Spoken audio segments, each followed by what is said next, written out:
अस्सलामुअलैकुम दोस्तों, साल 2023 14 जून की बात है जब एक खबर आग की तरह जो है वो फैल गई कि एक वेसल जो है मेडिटेरियन सी में ग्रीस के बिल्कुल पास 700 अफराद के साथ डूब गई। इस कश्ती के जब पीछे थोड़ी सी सर्च की गई तो पता चला कि ये पिछले 2 से 3 दिन से जो है वो पानी के अंदर मदद के लिए पुकार रहे थे। ग्रीस की नेवी ने जो है इसको जो मदद के लिए वहां पे अपने नेवी के शिप के साथ वहां पे पहुंचे और उन्होंने अपनी रस्सियां जो है वो इस कश्ती के अंदर फेंकी, क्योंकि समंदर के अंदर जब भी किसी को रेस्क्यू किया जाता है एक बड़े शिप के साथ छोटे शिप को तो हमेशा एक रस्सी जो है वहां पे डालते हैं ताकि उसको पकड़ के आपस में दोनों कश्तियों का बैलेंस करके साथ लगा के फिर उसके अंदर दाखिल हुआ जाए। अगर आपने ये तरीकाकार देखना तो मेरे व्लॉग सेक्शन में आप देख सकते हैं। मैं इटली वीनस में जब गया था तो वहां पे मैंने दिखाया था कि किस तरीके के साथ कश्ती का जो है दूसरी जगह के साथ बैलेंस किया जाता है। तो उस नेवी के प्लेन ने जो है वो अपनी रस्सियां फेंकी, जिसकी वजह से छोटी सी कश्ती के अंदर जिसकी कैपेसिटी जो है वो 300 से 350 अफराद की थी, लेकिन उसके अंदर 700 अफराद जो है वो भर भर के डाले हुए थे, जिस वजह से उसका बैलेंस जो है वो आउट हो गया और एक साइड पे आने की वजह से वो कश्ती एक साइड पे उलट गई और जिसकी वजह से जो है 700 अफराद में से सिर्फ 102 लोगों को जो है वो बचाया जा सका और 82 बॉडीज को जो है वो सिर्फ कवर किया जा सका, जो कि मर चुके थे, लेकिन उनकी डेड बॉडीज को जो है वो कवर किया जा सका। उसके अलावा जितने भी थे वो मर भी गए, लेकिन समुद्र में उनका कुछ पता नहीं चल सका। कुछ लोगों का ये कहना था कि उस रस्सियों फेंकने की वजह से नेवी के शिप ने खुद उनको जो है वो शिप को गिराने में मदद की है। वो गिराने में मदद नहीं की थी, वो तो बैलेंस बनाना चाह रहे थे, लेकिन 2-3 दिन से भूखे अफराद जब एक छोटी सी कश्ती में इतने ज्यादा बड़े होंगे तो वो अफरा तफरी तो वहां पे फैलेगी, जिस वजह से जो है वो कश्ती एक साइड पे उलट गई। जब इस वाकये की पीछे जांच पड़ताल की गई तो फिर पता चला जाके कि ये सब लोग इलीगली यूरोप के अंदर जो है वो दाखिल होना चाहते थे, जिस प्रोसेस का नाम है डंकी।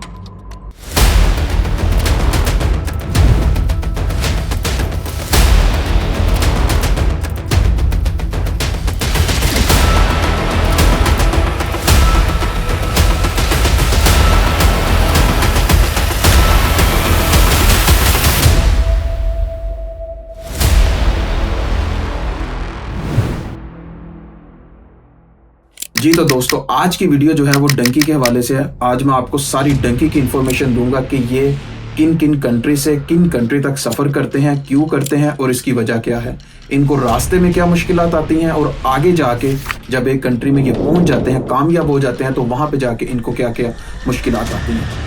तो सबसे पहले इसका आगाज़ करते हैं। आप अपनी स्क्रीन पर देख सकते हैं नंबर्स लोगों के कि एक साल के अंदर कितने लोग जो है वो डंकी के लिए साउथ एशियन कंट्रीज में से सफ़र करते हैं। तो इसमें नंबर 1 जो है वो इंडिया का है, दूसरे नंबर पे चाइना है, पाकिस्तान काफ़ी नीचे जाके आपको नज़र आता है। उसकी वजह यह है कि पाकिस्तान की पॉपुलेशन भी कंपैरेटिवली इन दोनों कंट्री से कम है। जैसे इंडिया और चाइना की आबादी 140 करोड़ से ऊपर जाती है, पाकिस्तान की आबादी 24 से 25 करोड़ है। तो उसके हिसाब से जो है पाकिस्तान का भी नंबर अच्छा खासा है इलीगल इमिग्रेंट्स का। तो मेरा फोकस पाकिस्तान से है। मैं पाकिस्तान से आपको जो है वो पहले बताऊंगा कि किस तरीके के साथ डंकी प्रोसेस जो है वो पाकिस्तान से चलता है। तो पाकिस्तान से जो है ज़्यादातर जो तादाद जाने वाली है बाहर, उसमें नंबर 1 जो है वो पंजाब का आता है, प्रोविंस पंजाब का। पंजाब के अंदर से लोग ज़्यादा जाते हैं। उसके बाद बलोचिस्तान, KPK और सिंध का नंबर भी इसी तरीके के साथ आता है। अब जो लोग ये काम करवाते हैं, जो ये डंकी अरेंज करते हैं, उनको 2 नामों से पुकारा जाता है। उनको डंकर भी कहते हैं और एजेंट भी कहते हैं। पाकिस्तान में ज़्यादातर इसको एजेंट ही बोला जाता है। अब वो एजेंट इस मामले को पूरे तरीके के साथ एडवर्टाइज करता है कि इसके अंदर जो है आपको बगैर कागजात के, बगैर वीज़ा के आपको एक यूरोप के अंदर दाखिल किया जाएगा, जिससे आपकी इकोनॉमी लाइफ जो है वो बहुत ज़्यादा बेहतर हो जाएगी, आप बहुत अमीर हो जाएंगे। अच्छे तरीके के साथ वो कवर करता है। और इसके अंदर जो ये डंकी अरेंज करते हैं उनके पास 2 कैटेगरीज होती हैं। एक कैटेगरी होती है विद गारंटी और एक होती है विदाउट गारंटी। विद गारंटी का मतलब ये होता है कि उसके अंदर आप पैसे ज़्यादा पे करेंगे और आपका जो भाई या बेटा जो भी है जिसको लेके जाना है, ये जिंदा सही सलामत वहाँ पे पहुँचेगा। सही सलामत तो लफ्ज़ काट दें क्योंकि इसकी मुश्किलात मैं आगे चल के बताता हूँ, लेकिन जिंदा वहाँ पे पहुँचेगा। और नॉन गारंटी ये होती है कि वहाँ पहुँचेगा, जिंदा पहुँचेगा या नहीं ये हमें नहीं पता। लेकिन असल में देखा जाए तो गारंटी दोनों में नहीं होती।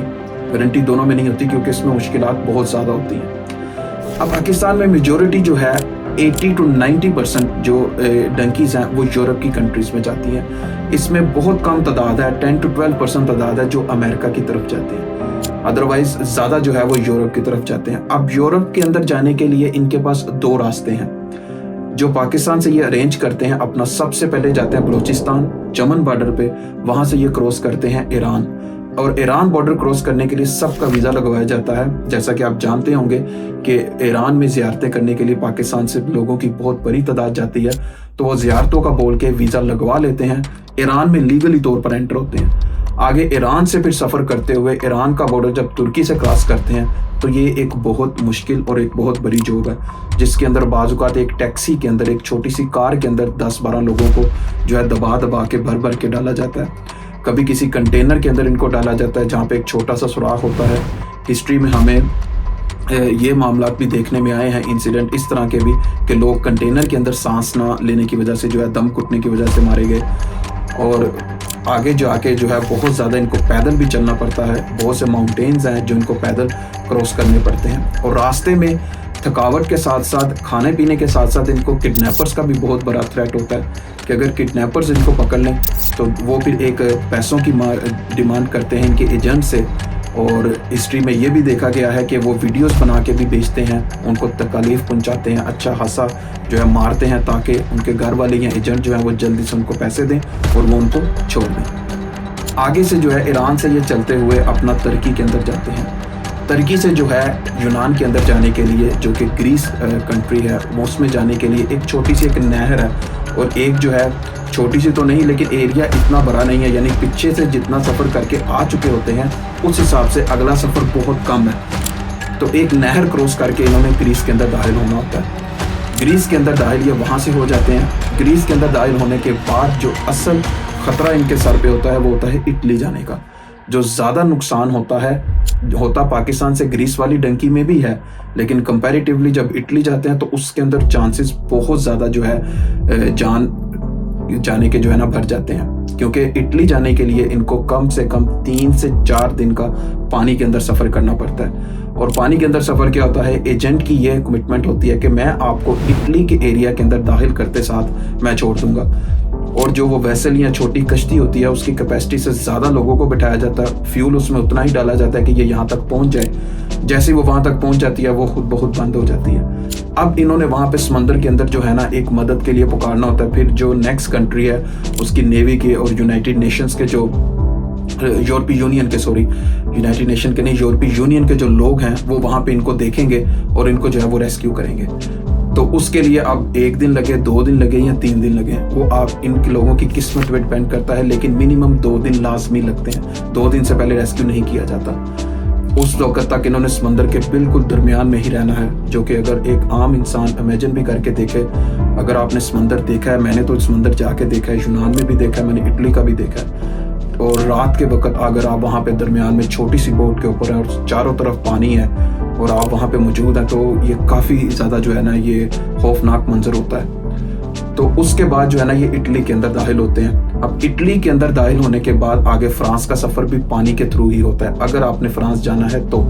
और फ्रांस से आगे अगर यूके आना है तो वो भी टोटल सफ़र जो है वो पानी के अंदर ही होता है। लेकिन बहुत से लोग हैं जो ग्रीस के अंदर जो है वो स्टे करते हैं, लेकिन पिछले 2-3 सालों में देखा जाए तो लोग ग्रीस से ज़्यादा फ्रांस में आके स्टे करते हैं। फ्रांस से यूके के लोग काफ़ी कम हैं, क्योंकि उन्होंने पीछे इतने खतरात देख लिए होते हैं कि वो वहाँ तक ब्रेक लगा लेते हैं।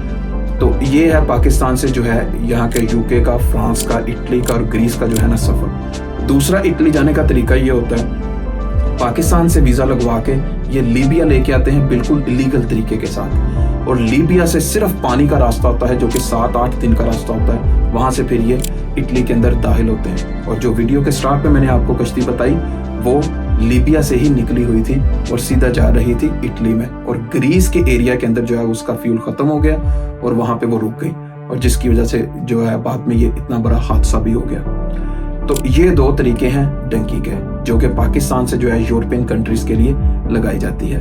अब इसका रेट जो है, इसके बारे में, कीमत के बारे में एग्जैक्ट तो मैं नहीं आपको बता सकता, लेकिन जितना मैंने सर्च की, यूनान भी गया, वहाँ पे मैंने एक इंटरव्यू भी किया, आप देख सकते हैं मेरे ब्लॉग सेक्शन के अंदर वो मौजूद है। एक वहाँ पे बहुत सीनियर थे जो डंकी लगा के आए थे, उन्होंने इस चीज़ के ऊपर बताया कि किस तरीके से आप आते हैं और कैसे आपके पेपर्स आगे क्लियर होते हैं। तो वो आप मेरे चैनल पे देख सकते हैं। आज से अगर 2 साल पहले का रेट बताया जाए तो डंकी का जो पाकिस्तान से ग्रीस का रेट था वो 20 से 22 लाख रुपए था, और अगर आपने इटली जाना है तो 25 से 30 लाख रुपए था। और उसके बाद अगर आप पाकिस्तान से यूएसए की डंकी लगाते हैं तो उसका 1 करोड़ रुपया जो है वो रेट है। इतने ही पैसे इंडिया से हैं, थोड़े से ज़्यादा होंगे, कम नहीं हो सकते। अब जो यूएसए के अंदर जाते हैं वो अपना लीगली तौर पर एक्वाडोर तक बिल्कुल लीगल तरीके से जाते हैं। एक्वाडोर ऐसा कंट्री है जहां इंडिया में तो 2019 तक वीज़ा की भी ज़रूरत नहीं थी, अदरवाइज उनका वीज़ा बहुत आराम से मिल जाता है, क्योंकि कंट्री इस तरह का है, वहाँ पे आराम से आप जो है वो जा सकते हैं। तो वहाँ पे आप चले जाएंगे एक्वाडोर, वहाँ से फिर आपने सारा पैदल मार्च करना है मैक्सिको तक। एक्वाडोर से होते हुए आपने कोलंबिया, और जो रास्ते में आपको जो अमेज़न का सबसे ख़तरनाक किस्म का जो फॉरेस्ट है, दुनिया में ख़तरनाक एक जंगल है जिसमें 100 किलोमीटर का जो है आपने पैदल रास्ता तय करना होता है, जिसमें पहाड़ भी आते हैं, और उस एरिया को जो है ऑफिशियली जो है वो गवर्नमेंट के अंदर नहीं आता। तो उसके अंदर बहुत से जो स्मगलर्स और किडनैपर्स हैं वो आपको बहुत मिलते हैं, वो भी पकड़ के मार देते हैं। अगर उनसे बच जाएं तो जानवर नहीं छोड़ते, इन दोनों से अगर आप बच जाएं तो फिर आप मैक्सिको बॉर्डर तक पहुंचने में कामयाब होते हैं। अब वहां पे भी जाके आगे किस्मत है आपकी कि मैक्सिकन आर्मी अगर आपको पकड़ ले तो वो आगे आपको आने की परमिशन देते हैं या नहीं देते, तो वो मोस्टली मिल जाती है। आगे मैक्सिको के अंदर दाखिल होके तो जो डोनाल्ड ट्रंप ने अपने दौर के अंदर एक दीवार बना दी थी, उस दीवार को क्रॉस करने के बाद फिर आप यूएसए के अंदर दाखिल होते हैं।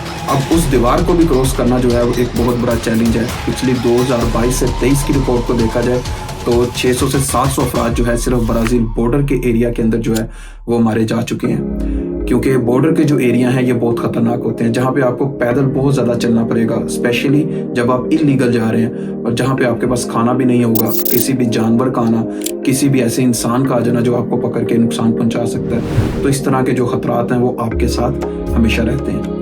तो ये 2 टाइप्स की जो है ये पाकिस्तान से जो है वो डंकीज लगाई जाती हैं, एक यूरोपियन कंट्रीज़ के अंदर और दूसरा यूएसए के अंदर। तो अब ये सवाल ये पैदा होता है कि ये इतना बड़ा जो कदम उठाते हैं, जो अपनी जान हथेली पे रख के हर सब नुकसानात जानते हुए भी कि जिसके अंदर परसेंटेज भी बहुत कम है पहुंचने की, रास्ते में कहीं पे कुछ भी हो सकता है, ये एक्शन क्यों लेते हैं? इसकी वजह क्या है? इसके पीछे मुख्तलिफ वजह है। सबसे पहली वजह इसके अंदर आती है अनएम्प्लॉयमेंट ये है, डंकी वाले सारे कोई जाहिल या अनपढ़ नहीं होते, इनके अंदर बहुत से पढ़े लिखे लोग भी ये एक्शन लेते हैं। उसकी वजह अनएम्प्लॉयमेंट है। जब आपके पास कुछ खाने को ही नहीं होगा तो उन लोगों का स्टांस ये है कि भूखा मरने से बेहतर है किसी एक ऐसी कोशिश में मरा जाए कि जहाँ पे हम जाके कुछ कर सकें। ये उन लोगों का स्टांस है, मेरा बिल्कुल नहीं है। और उसके बाद दूसरी चीज़ क्या आती है, इकोनॉमिक कंडीशंस। जो कंट्री की इकोनॉमिक कंडीशन है, यानी कंट्री का इतने ज़्यादा बुरे हालात हैं, ये अनएम्प्लॉयमेंट से ही जुड़ी हुई है। लेकिन इस तरह के बुरे हालात है कि आप वहाँ पे स्टे नहीं कर सकते। आपको नज़र आ रहा है कि आप वहाँ पे रह के जो है अपने ख़ानदान को या अपने आने वाली नस्ल को नहीं पाल सकते, तो उसके लिए लोग जो है फिर ये एक्शन लेते हैं। तीसरे नंबर पे जो है बड़ी स्टूपिड सी रीज़न है जो कि आती है कि रिश्तेदारों में से एक बंदा चला गया तो आज ही हमने भी जाना है। अगर उनसे चला गया तो हम क्यों नहीं जा सकते? अगर वो ये जो है सारा सफ़र कर सकता है तो हम क्यों नहीं कर सकते? तो सिर्फ एक मुकाबलेबाजी में और एक हसद के अंदर आके जो है वो ये कदम उठाया जाता है। और दूसरा जो है एक गाँव के अंदर, ये एक अर्बन एरियाज के अंदर बड़ा कल्चर है कि फ़लाँ ज़ात पात का बंदा जो है वो इतने वहाँ पे चले गए और वो ऐसे सेटल हो गए तो हम क्यों ना जाएं। तो आपस में जो है एक कंपटीशन होने की सूरत में भी ये एक्शन जो है वो लिया जाता है। चौथे नंबर पे जो है इसकी रीज़न आती है वहाँ पे आपके पास थ्रेट्स, कि आपको अपने कंट्री के अंदर जो है वो बहुत बड़ा थ्रेट है जिसकी वजह से आप वहाँ पे स्टे नहीं कर सकते या आपको कोई ना कोई एक्शन लेना होगा। को इस तरह के लोग भी जो है वो डंकी की तरफ जाते हैं और ये वाला जो है वो कदम उठाते हैं। अब पीछे से तो इतना ज़्यादा सफ़र करके आ गए तो उन्होंने भी इनको सबस बात दिखा दी है, एजेंट्स ने भी, कि आगे जाके आपकी लाइफ जो है वो बहुत अच्छी हो जाएगी। ऐसा कुछ भी नहीं है। आप एक कंट्री में पहले तो आपने कामयाबी के साथ वहाँ पहुँचना है जहाँ आप जा रहे हैं।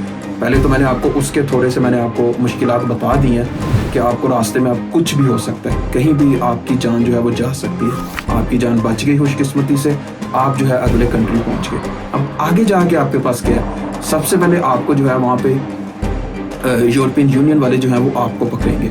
वो आपको एक जो है कैंप के अंदर रखेंगे जहाँ पे आपको कुछ महीने और बाज़ का कुछ दिन आपको वहाँ पे गुजारने होंगे। दिन तो बहुत कम होते हैं, महीने ही वहाँ पे गुजारने पड़ते हैं, जिसकी कंडीशन बहुत रफ होती है। यानी जैसे आप पीछे से आए होते हैं, बस मिलजुल के वहाँ रहना होता है। उसकी वजह ये होती है कि आपको अच्छे से चेक किया जाए कि आप कोई स्किन इन्फेक्शन या कोई बीमारी तो नहीं ऐसी लेके आए जो इस मुल्क को जो है वो नुकसान पहुँचाए। अच्छे तरीके से आपका चेकअप करके आपको क्वारंटाइन करते हैं, वहाँ पे खाना वगैरह सब खिलाते हैं। वहाँ से फिर आपको आगे कंट्री में लेके जाते हैं। फिर आप जो है इमिग्रेशन लॉयर के ज़रिए इमिग्रेशन जज के सामने पेश होते हैं और आप अपनी रीज़न बताते हैं कि हमने इतना बड़ा एक्शन लिया तो क्यों लिया। अगर आप ये रीज़न बताने में कामयाब हो जाते हैं और उनको पता लग जाता है कि ये इंसान सच बोल रहा है, तो वो आपको जो है वहाँ पे रहने की इजाज़त देते हैं। अदरवाइज़ आपको वो डिपोर्ट भी कर देते हैं जहाज़ पे बिठा के अपने कंट्री वापस। तो सारे पैसे और मेहनत आपकी ज़ाया। तो जो अगले कंट्री के अंदर जाके ये लोग अप्लाई करते हैं, इस प्रोसेस का जो नाम है वो है असाइलम। अब असाइलम सीकर जो है, असाइलम सीकर 4 बेसिस पे होता है। इसकी 4 बेसिस जो है वो सबसे ज़्यादा फेमस है।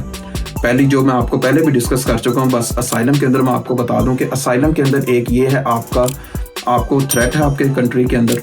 थ्रेट किस बेस पे है? आपके रिलीजन की बेस पे है, आपकी एथनिसिटी की बेस पे है, या आपको पॉलिटिकल पार्टी की बेस पे है।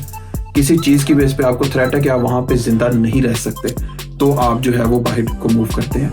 उसके अलावा आपका लो इकोनॉमी होना या अनएम्प्लॉयमेंट होना ये असाइलम की रीज़न नहीं है। अगर आप ये रीज़न देंगे तो आपको मौके पे रिजेक्ट कर देंगे, आपको वापस भेज देंगे। ये गरीब होना या पैसा ना होना ये कोई रीज़न नहीं है। रीज़न ये है कि हमारी जान को वहाँ पे खतरा है, लिहाजा हमें यहाँ पे जो है वो सेफ्टी दी जाए। तो अगर वो जज के सामने आप अपना असाइलम प्रूफ कराने में कामयाब हो जाते हैं, फिर वो आपको उस कंट्री में रहने की इजाज़त दे देते हैं। लेकिन एक बात याद रहे, पिछले कंट्री से जहाँ से आप आए हैं सबसे पहले उसका पासपोर्ट फाड़ेंगे। अगर आपके पास नहीं है तो आपके इमिग्रेशन ऑफिस को ईमेल करके सबसे पहले आपका रिकॉर्ड वहाँ से बिल्कुल कैंसिल कराएंगे कि अब ये इंसान आपका नहीं है। अगर आप पाकिस्तानी हैं तो फिर आप पाकिस्तानी नहीं रहेंगे, नो मोर देन पाकिस्तानी। उसके बाद फिर आप उनके हैं। पासपोर्ट वहाँ पे आपको मिल जाता है बहुत सालों के बाद। तो कुछ कंट्रीज़ के अंदर पासपोर्ट के बाद भी पाकिस्तान में आने की इजाज़त नहीं है, क्योंकि आपने वहाँ पे डॉक्यूमेंट्स लिए ही इस बेस में है कि हमने अपने कंट्री नहीं जाना। लेकिन अगर आप वहाँ पे पाकिस्तान आएंगे तो उनकी तरफ से जो है वो बहुत सख्त एक्शन लिए जाएंगे। लेकिन लोग आते हैं वाया पाकिस्तान, दूसरे कंट्री में किसी में जाते हैं, फिर वहाँ से आके आते हैं। तो ये जो है ना तरीकाकार है। ये असाइलम का, ये डंकी का जो है मैं आपको सारा प्रोसेस बता रहा था कि किस तरीके से ये जाते हैं, क्या क्या मुश्किलात आती हैं और उसके बाद आगे जाके क्या इनको करना पड़ता है। और ये सारे प्रोसेस के बाद जो है इनको जो है वो, अब अगर वहाँ पे असाइलम भी प्रूफ हो गया, फिर आपने काम ढूंढना है। अगर आप यूरोपियन कंट्री में, आपने वहाँ की ज़ुबान सीखनी है और वहाँ पे फिर आपको जाके पता चलता है अच्छा यहाँ पे तो पैसे दरख्तों के साथ लगते ही नहीं थे, वो हम तो गलत थे कि वहाँ पे जाते साथ आप जो है कामयाब हो जाएंगे। तो बहुत से लोग जो हैं जिन्होंने डंकी लगाई है वो इस बारे में अपने ख्यालात का इजहार करते हैं, सोशल मीडिया पे आपको नज़र आते हैं। कोई भी इस हक़ में नहीं बोलता कि आप जो है ये करें। और ये जो है ये सारा प्रोसेस है। ये बढ़ते हुए इलीगल इमिग्रेंट्स के साथ साथ जो है गवर्नमेंट्स ने बहुत ज़्यादा सख्त रूल्स बनाने की और बहुत सख्त इक़दाम करने का भी फ़ैसला किया। और जब से ये 700 बंदे वाला भी वाक़या हुआ, उसके बाद भी जो है यूनान ने, ग्रीस ने एक बहुत लंबी दीवार जो कि 5 मीटर ऊंची और काफ़ी लंबी दीवार जो है वो खड़ी कर दी ताकि इलीगल इमिग्रेंट्स को रोका जा सके। सेम एज इट इज़ जैसे डोनाल्ड ट्रंप ने अपने कंट्री में मैक्सिको और यूएसए के बॉर्डर में दीवार की ताकि इलीगल इमिग्रेंट्स को रोका जा सके। तो गवर्नमेंट्स भी इसके साथ साथ जो है वो अपने रूल्स बनाती रहती हैं। लेकिन एट दी एंड अगर देखा जाए 1 साल के बाद फिगर्स निकाले जाएं तो ये इनको रोकना जो है वो बहुत मुश्किल है, क्योंकि एजेंट्स जो हैं वो किसी ना किसी तरीके से रास्ते निकाल लेते हैं। जैसे ग्रीस के बारे में कहा जाता था कि अभी वहाँ पे जो है वो दीवार हो गई है और वहाँ की डंकी जो है वो इम्पॉसिबल है। लेकिन उसके बाद भी साल के बाद जब फिगर्स निकाले गए तो 700 से 800 अफराद जो है वो डंकी लगाने में कामयाब हुए हैं। इसमें कोई शक नहीं है कि ये फिगर पहले से बहुत ज़्यादा कम है, लेकिन फिगर है। लोग फिर भी गए हैं और कामयाब भी हुए हैं। हालांकि अगर इसी के कंपैरेटिवली सोचा जाए तो जो लीगल तरीके से जाने का तरीकाकार है, जो वीज़ा फ़ीस है वो बिल्कुल कम होती है, वो बहुत ज़्यादा कम होती है। उसके पीछे किसी किस्म का ऐसा मसला नहीं होता। अगर लीगल तरीके से आप पहले अप्लाई कर लें तो वो ज़्यादा बेहतर है। और इस चीज़ के ऊपर रोशनी डालने के लिए बहुत से जो रैशनल थिंकर्स हैं, बहुत ही जो वेल रिप्यूटेड पर्सनैलिटीज़ हैं, बहुत से अपनी स्टेटमेंट्स देते हैं कि प्लीज़ ऐसा एक्शन ना लें, अपनी जान के साथ ना खेलें।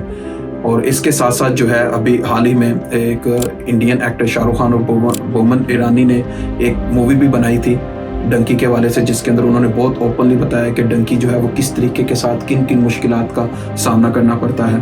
इस चीज़ को आप वीडियोस में भी देख सकते हैं। अब तो बहुत से लोगों ने डंकी के दौरान छोटे छोटे क्लिप बना के भी यूट्यूब पे लगाए हैं, वो भी आप देख सकते हैं, ताकि आपको हल्का सा आइडिया हो, आपको थोड़ा डर लगे और आप इस चीज़ से बचें कि ये एक्शन नहीं लेना।